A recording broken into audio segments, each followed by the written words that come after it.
So the only way somebody could admit to themselves that they have a problem is self-admission. When did that happen? When I realized that I had, now this is a couple of years ago, or so, when this part happened.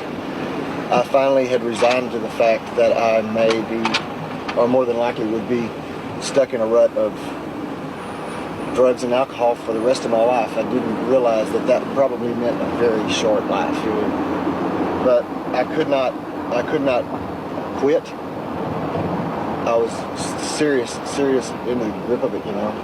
Couldn't quit. I didn't know how to quit by myself, and I finally found out that you can't. You can cold turkey, but what that really involves is that you have a dry drunk going on, or a very resentful, mixed up person inside that just happens to be straight. And all those same pressures that are on a person like that are still there.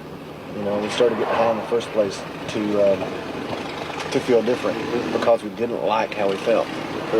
And that's the reason it's important to get help, you know, because with help, with other people that are in the same situation and with an understanding of what addiction is, whether it be whatever kind of addiction, food, you know, drinking, anything, is there's other people that understand these things, and there needs to be actually like a psychic change, a personality change, changing the way you think, so that these problems can be dealt with and life can be met with, you know, on life's terms. If it becomes a problem within your life, please get help, because then what happens is you once again have the chance to work yourself into a place where that you can be back in touch with those people that you love and those people who love you, and that's what we're here for.